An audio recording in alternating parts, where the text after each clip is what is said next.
ഇന്ദ്രപ്രസ്ഥം കത്തുകയാണ്. ഡൽഹിയിലെ പാർലമെന്റ് സ്ട്രീറ്റിന് മുകളിലായി കണ്ണീർ വാതകം പുകഞ്ഞു വരുന്നു.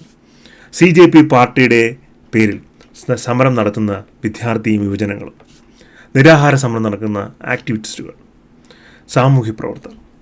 പണ്ട് കാഠ്മണ്ഡുവിലും കൊളംബോയിലും ധാക്കയിലും നമ്മൾ കണ്ട അതേ കാഴ്ചകൾ. ഡൽഹിയിൽ ശരിക്കും എന്താണ് സംഭവിക്കുന്നത്? കഴിഞ്ഞ ഒരു ദശാബ്ദത്തിനിടയിൽ ആദ്യമായി നരേന്ദ്രമോദി സർക്കാർ പ്രതീക്ഷിക്കാത്ത തരത്തിലുള്ള ഒരു യുവജന പ്രക്ഷോഭത്തെ നേരിടുകയാണ്. ഈ പ്രക്ഷോഭത്തിന് നേതൃത്വം നൽകുന്നത് മോദിയെ അല്ലാതെ മറ്റൊരു പ്രധാനമന്ത്രിയെ ഓർക്കുക പോലും ചെയ്യാത്ത ഒരു ജെൻസി വിഭാഗമാണ്. അടുത്ത 12 മിനിറ്റിൽ ഈ വീഡിയോയിൽ നമ്മൾ കവർ ചെയ്യാൻ പോകുന്ന പ്രധാനമായും 3 കാര്യങ്ങളാണ്. ഒന്നാമതായി, പ്രക്ഷോഭം കൃത്യമായി എവിടെയാണ്, എങ്ങനെയാണ് തുടങ്ങിയത്? സർക്കാർ യഥാർത്ഥത്തിൽ എന്തൊക്കെ കാര്യങ്ങളാണ് ചെയ്തത്? അതിലും പ്രധാനമായി നേപ്പാളിലും ബംഗ്ലാദേശിലും ശ്രീലങ്കയിലും നടന്നതുപോലെ സർക്കാരുകളെ തകർത്ത് അവിടെ ഒരു ഭരണകൂട അട്ടിമറി നടക്കാൻ ഇന്ത്യയിലും സാധ്യതയുണ്ടോ? Welcome to White Board stories.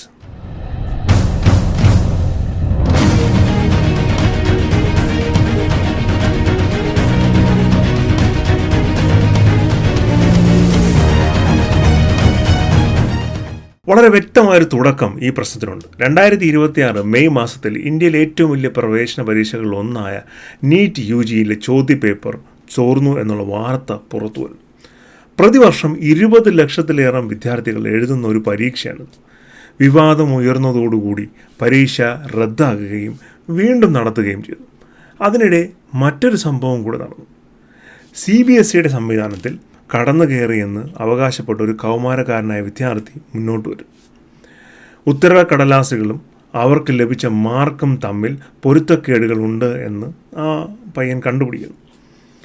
ആ അവകാശവാദം ആയിരക്കണക്കിന് പുനർമൂല്യനിർണ്ണയങ്ങൾക്ക് അല്ലെങ്കിൽ അത്തരം അപേക്ഷകൾക്ക് വഴിവെക്കുന്നു. ആകെ ഒരു ഔട്ട്റീച്ച് ക്രിയേറ്റ് ആവുന്നു.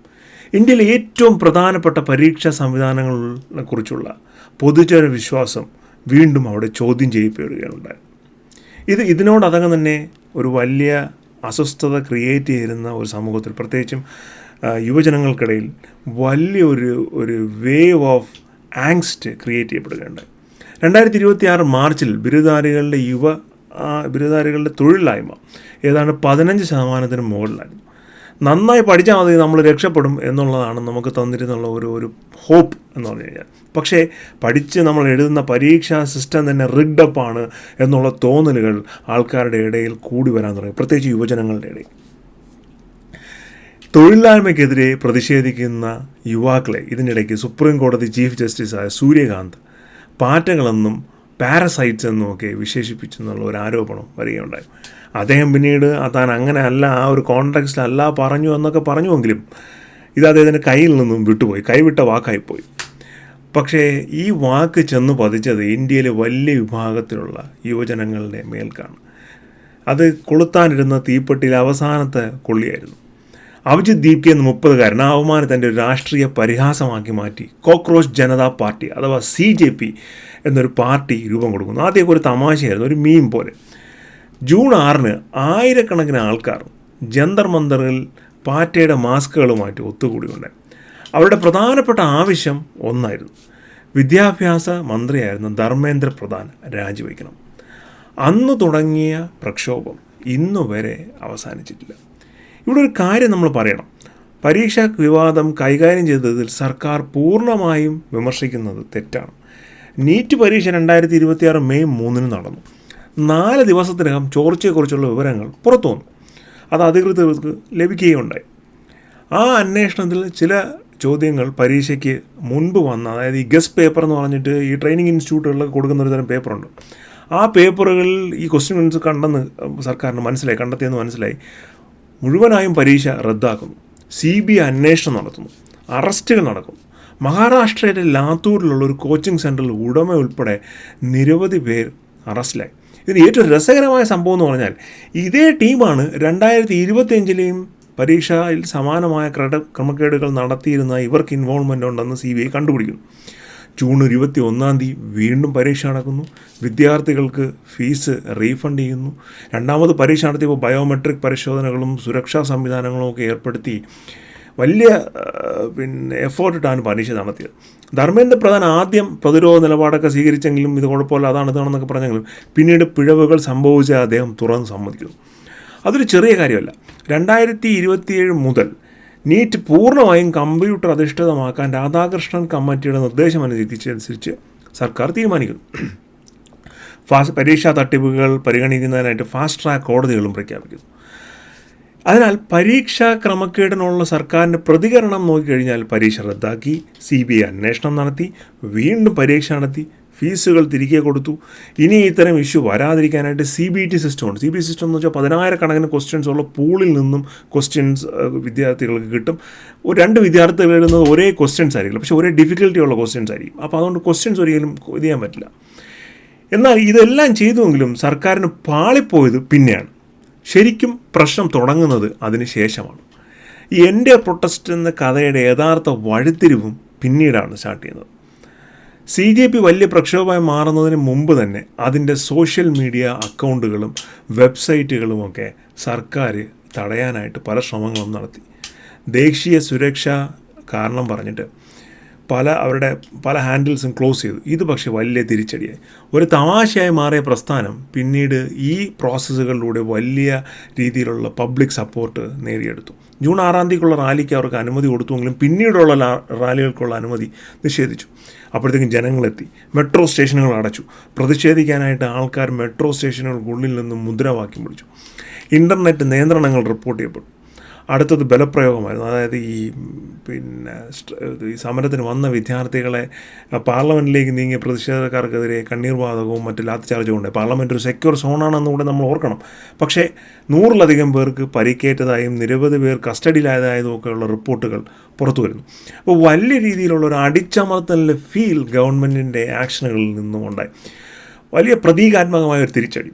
സാമൂഹ്യ പ്രവർത്തകർ സോനം വാങ്ചുക്ക് അദ്ദേഹം നിരാഹാര സമരത്തിൽ പങ്കെടുക്കുന്നു. ജൂലൈ 18 അദ്ദേഹത്തിനെ പോലീസ് ഹോസ്പിറ്റലിലേക്ക് മാറ്റുന്നു. ഹൈക്കോടതി നിർദ്ദേശപ്രകാരമാണ് ഹോസ്പിറ്റലിലേക്ക് മാറ്റിയെങ്കിലും അദ്ദേഹത്തിന് മാറ്റുന്ന വിഷ്വൽസൊക്കെ വളരെയധികം മോശമായിരുന്ന വിഷ്വൽസായിരുന്നു. അഹിംസാ സമരം ചെയ്യുന്ന ഒരു 60 വയസ്സായ വയോധികനെ നീക്കുന്നത് ജനങ്ങളിലുണ്ടാകുന്ന ഇമ്പാക്റ്റ് എന്താണ് എന്ന് സർക്കാരിനും പോലീസിനും ഗണിക്കാനായിട്ട് സാധിച്ചില്ല. അതിനുശേഷമാണ് സർക്കാർ ശരിക്കും പറഞ്ഞാൽ സംഭാഷണത്തിന് തയ്യാറായത് തന്നെ. കാരണം ആ ഒരു ഇൻസിഡൻറ്റ് കഴിഞ്ഞതോടുകൂടി സംഭവം കൈവിട്ട് പോകുന്ന സ്റ്റേജ് മനസ്സിലായി. ആരോഗ്യമന്ത്രി JP നദ്ദ പ്രതിഷേധ നേതാക്കളെ കാണുന്നു, സംസാരിക്കാൻ തയ്യാറാവുന്നു. പക്ഷേ അതുവരെ ഉണ്ടായ സാഹചര്യം ഏറെ മാറിയിരിക്കുന്നു. ഏറ്റവും വലിയ പിഴവ്, എൻ്റെ ഒരു അനാലിസിസ്, ഏറ്റവും വലിയ പിഴവ് എന്ന ഒറ്റ കാര്യമാണ്. സുതാര്യമായ ഒരു സമീപനം കൊണ്ടുവരുന്നതിന് മുമ്പ് പ്രതിഷേധം നിയന്ത്രിക്കാനായി സർക്കാർ ശ്രമിച്ചു. ഒരു ചോദ്യപേപ്പർ ചോർച്ചാ വിവാദം വരുമ്പോൾ ആദ്യം വേണ്ടത് വിശ്വാസം വീണ്ടെടുക്കലാണ്. പൊതുജനങ്ങൾക്ക് മുന്നിൽ ഒരു അന്വേഷണം തുറന്നു കാണിക്കുകയാണ്. ഇവിടെ ആദ്യം കണ്ടത് സോഷ്യൽ മീഡിയയിൽ അതിനെതിരെ ഉണ്ടായ പ്രൊട്ടസ്റ്റുകളെ നിയന്ത്രിക്കുക എന്നുള്ളതാണ്. അത് യുവാക്കൾക്ക് കൊടുക്കുന്ന സന്ദേശം എന്ന് പറഞ്ഞു കഴിഞ്ഞാൽ വളരെ ഡിക്റ്റേറ്റർ രീതിയിലുള്ള ഒരു ഗവൺമെൻറ്റാണ് ഭരിക്കുന്നത് എന്നുള്ളതാണ്. ഒരു പ്രശ്നം പരിഹരിക്കുന്നതിനേക്കാൾ നിയന്ത്രിക്കാനാണ് ഭരണകൂടത്തിൻ്റെ താല്പര്യം എന്നുള്ളൊരു മെസ്സേജ് കൊടുക്കും. രണ്ടാമത്തെ പിഴവ്, സംഭാഷണം വളരെ വൈകിയാണ് ഒരു ഡയലോഗ് പ്രോസസ്സ് വന്നത്. ജൂണിലെ JP നദ്ദയ്ക്ക് യുവാക്കളുമായിട്ട് കൂടിക്കാഴ്ച നടത്താമായിരുന്നു, അവർക്ക് വേണ്ടത്ര ഉറപ്പുകൾ നൽകാമായിരുന്നു. എന്നാൽ അതൊന്നും ഉണ്ടായില്ല. ഈ സമരമെല്ലാം നടന്ന് സമ്മർദ്ദത്തിന് ശേഷം ടോക്കിന് വരുന്ന ഒരു സിറ്റുവേഷനാണ് ഉണ്ടായത്. നീറ്റിൻ്റെ വിവാദവും CBSE ഹാക്കിംഗ് ആരോപണവും ഒക്കെ ഒരേ പ്രശ്നത്തിലേക്കാണ് വിരൽ ചൂണ്ടുന്നത്. വിദ്യാർത്ഥികൾക്ക് വിശ്വാസം നഷ്ടപ്പെട്ട ഒരു പരീക്ഷാ സംവിധാനം, അതൊരു രാഷ്ട്രീയമായ പ്രശ്നമല്ല. സ്ഥാപനങ്ങളുടെ, ഗവൺമെൻറ്റൽ എൻറ്റിറ്റികളുടെ അല്ലെങ്കിൽ ഗവൺമെൻറ്റൽ ഇൻസ്റ്റിറ്റ്യൂഷൻ്റെ വിശ്വാസമാണ് നമ്മുടെ രാജ്യത്തെ പല സംവിധാനങ്ങളുടെയും എക്സിസ്റ്റിൻ്റെ ഫൗണ്ടേഷൻ എന്ന് പറഞ്ഞു കഴിഞ്ഞാൽ. എന്തുകൊണ്ടാണ് ലോകമാധ്യമങ്ങൾ Al Jazeera, New York Times, Wall Street Journals ഇവരെല്ലാം ഇത് റിപ്പോർട്ട് 2025 നേപ്പാൾ, 2024 ബംഗ്ലാദേശ്, 2022 ശ്രീലങ്ക, ഈ 3 രാജ്യങ്ങളിലെയും വലിയ രാഷ്ട്രീയ പ്രതിസന്ധികൾ ആരംഭിച്ചത് വളരെ ചെറിയ വിഷയങ്ങളിൽ നിന്നായിരുന്നു. ഒരു തൊഴിൽ സംവരണ നയം മാറുന്നു, അല്ലെങ്കിൽ ഇന്ധന ക്ഷാമം ഉണ്ടാകുന്നു, ഭരണപരമായ ഒരു ചെറിയ വിവാദം ഉണ്ടാകുന്നു. ഇതിൽ നിന്നുമൊക്കെയാണ് ഈ രാജ്യങ്ങളിൽ വലിയ രീതിയിലുള്ള ഒരു ഔട്ട്ബേസ്റ്റ് ക്രിയേറ്റ് ചെയ്തത്. പിന്നീട് അത് വലിയ ജനകീയ പ്രക്ഷോഭങ്ങളായി മാറിയത്. സർക്കാരുകളെ തകർത്ത് അവിടുത്തെ രാഷ്ട്രീയ നേതാക്കൾ രാജ്യം വിട്ടു പോകുന്ന സിറ്റുവേഷൻ ഉണ്ടായത്. ഇന്ത്യയുടെ സാഹചര്യം ശരിക്കും അതുപോലെയാണ്. എൻ്റെ അഭിപ്രായത്തിലല്ല. ഇന്ത്യയുടെ ശക്തമായ ഡെമോക്രാറ്റിക് ബേസ് ഇന്ത്യക്കുണ്ട്. തിരഞ്ഞെടുപ്പ് സംവിധാനമുണ്ട്, വളരെ ശക്തമായ ഫൗണ്ടേഷൻ എലമെൻറ്റ്സ് ഉണ്ട്. ചില പ്രശ്നങ്ങളൊക്കെ ഉണ്ടാവാം, പക്ഷേ അങ്ങനെ എല്ലാ സ്ഥാപനങ്ങളെയും അതിൽ പറയുന്നത് നമുക്ക് ഒരുമിച്ച് കെട്ടാൻ സാധിക്കില്ല. പക്ഷേ നമ്മൾ മനസ്സിലാക്കേണ്ടത് ഒരു പ്രക്ഷോഭത്തിനെ വലുതാക്കുന്നത് അതിൻ്റെ തുടക്ക കാരണമല്ല. എപ്പോഴും സർക്കാർ അല്ലെങ്കിൽ ഭരണകർത്താക്കൾ അത്തരം പ്രക്ഷോഭങ്ങളെ എങ്ങനെ കൈകാര്യം ചെയ്യുന്നു എന്നുള്ളതാണ്. മുത്തങ്ങ, പിന്നെ കൊൽക്കത്തയിലെ ടാറ്റ ഫാക്ടറി, അങ്ങനെ എന്തെല്ലാം എക്സാമ്പിൾസ്. ഒരു ചെറിയ പ്രക്ഷോഭത്തിൽ നിന്നും അതൊരു വലിയ ഔട്ട്ബേസ്റ്റായി കാണാൻ പല പല റീസൺസാണ്. ആദ്യമേ ഭരണകൂടം ഡയലോഗിന് വന്നിരുന്നുവെങ്കിൽ ഇപ്പോൾ ചർച്ചയിലേക്ക് മാറുന്ന ഒരു സാഹചര്യം അന്നേ ഉണ്ടായിരുന്നു. ഒരു ഭരണപതനം അങ്ങനത്തെ ഒരു സിറ്റുവേഷനൊന്നും നമ്മൾ സാധ്യത കാണുന്നില്ല. ഇന്ത്യയുടെ സ്ഥാപനങ്ങൾ വളരെയധികം സ്ട്രോങ് ആണ്. ഈ ചർച്ചകൾ ആദ്യമേ ആകാമായിരുന്നു. പ്രധാനമന്ത്രി ഇന്നലെയും മെനഞ്ഞാന്നുമായിട്ട് 2 വീഡിയോസ് അദ്ദേഹത്തിന് ഇൻസ്റ്റാഗ്രാം ഹാൻഡിലിൽ പോസ്റ്റ് ചെയ്തിട്ടുണ്ട്. അദ്ദേഹത്തിന് മുന്നേ പോസ്റ്റ് ചെയ്യാമായിരുന്നു. ഈ നമ്മൾ ഇത്തരം എൻറ്റിറ്റീസൊക്കെ വരുമ്പോഴത്തേക്കും ഇത് കുറച്ചും കൂടെ ഒരു അവധാനതയോടുകൂടി നമ്മൾ ഹാൻഡിൽ ചെയ്യണം. പരീക്ഷയെക്കുറിച്ചുള്ള ഒരു കഥ മാത്രമല്ല, തലമുറയും ഭരണകൂടവും തമ്മിലുള്ള വിശ്വാസത്തിൻ്റെ കൂടെ ഒരു പ്രശ്നമാണ് ഇപ്പം ഈ നടക്കുന്നത്. ആ വിശ്വാസം തിരികെ നേടുക എന്നുള്ളതാണ് ഇനി BJP ഗവൺമെൻറ് ഏറ്റവും വലിയ വെല്ലുവിളി. ഇത് ഒരു നിസ്സാര വിഷയമായി നമുക്ക് തോന്നിയേക്കാം. നിങ്ങൾക്ക് BJP പാർട്ടിയെ സപ്പോർട്ട് ചെയ്യുന്ന അല്ലെങ്കിൽ വേറൊരു പാർട്ടിയെ സപ്പോർട്ട് ചെയ്യുന്നതാണെങ്കിൽ ഇതൊരു നിസ്സാര വിഷയമായി നിങ്ങൾക്ക് തോന്നിയേക്കാം. പക്ഷേ അതിനുമപ്പുറം നമ്മുടെ രാജ്യത്തിൻ്റെ എക്സാമിനേഷൻ ഇൻസ്റ്റിറ്റ്യൂഷൻസ് സ്ട്രോങ് ആയിട്ടിരിക്കേണ്ട ഇമ്പോർട്ടൻസ് വളരെ വളരെ വളരെ വലുതാണ്. വളർന്ന് ഇനി വരാൻ പോകുന്ന തലമുറയ്ക്കും വളർന്നു വരുന്ന കുട്ടികൾക്കെല്ലാം നമ്മുടെ രാജ്യത്ത് മിടുക്കന്മാരും മിടുക്കികളുമായി തീരാനുള്ള ഏറ്റവും വലിയ ഓപ്പർച്യൂണിറ്റീസാണ് ഈ എക്സാമിനേഷൻസ്. ലോക നിലവാരമുള്ള മറ്റു രാജ്യങ്ങളോട് കിടപിടിക്കുന്ന രീതിയിലുള്ള സിസ്റ്റംസ് ബിൽഡ് ചെയ്യാനും അത് കീപ്പ് ചെയ്യാനും നമുക്ക് സാധിക്കണം. പിന്നെ ആർട്ടിക്കിൾ 370, ഡിമോണിറ്റൈസേഷൻ, അങ്ങനെയുള്ള കാര്യങ്ങളിലെല്ലാം മോഡി സർക്കാർ വളരെ പോസിറ്റീവായിട്ടുള്ള ഒരു നിലപാടെടുത്ത ഗവൺമെൻറ്റാണ് എന്ന് വിശ്വസിക്കുന്ന ഒരു വ്യക്തിയാണ് ഞാൻ. എന്നാൽ ഈ വിഷയത്തിൽ ഗവൺമെൻറ്റിന് ആകെ പാളിപ്പോയി. വളരെ നീറ്റായിട്ട് വളരെ സുതാര്യതയോടുകൂടി അവർക്ക് ഈ വിഷയം ഹാൻഡിൽ ചെയ്യാൻ പറ്റും. എന്തായാലും ഇപ്പോൾ അവർക്ക് ചർച്ചയ്ക്ക് വരാൻ തയ്യാറായിട്ടുണ്ട്. സമരകർത്താക്കളോട് കൂടുതൽ സമയം ചോദിച്ചിരിക്കുകയാണ്. അപ്പോൾ അത്തരം കാര്യങ്ങളൊക്കെ മുന്നോട്ട് പോകുന്നു. സമരം എത്രയും പെട്ടെന്ന് അവസാനിക്കട്ടെ, നല്ല നാളുകൾ തിരിച്ചു വരട്ടെ എന്ന് ഞാൻ ആശംസിക്കുന്നു അല്ലെങ്കിൽ വിശ്വസിക്കുന്നു. ഈ വീഡിയോ നിങ്ങൾക്ക് ഈ വിഷയത്തെപ്പറ്റി കൂടുതൽ വിവരങ്ങൾ നൽകിയെന്നുണ്ടെങ്കിൽ വൈറ്റ് ബോർഡ് സ്റ്റോറീസിൻ്റെ ചാനൽ സബ്സ്ക്രൈബ് ചെയ്യുക, വീഡിയോ ലൈക്ക് ചെയ്യുക, നിങ്ങൾക്ക് ഇതിനെപ്പറ്റിയുള്ള അഭിപ്രായങ്ങൾ പറയുക. മറ്റൊരു വീഡിയോ ആയിരിക്കും.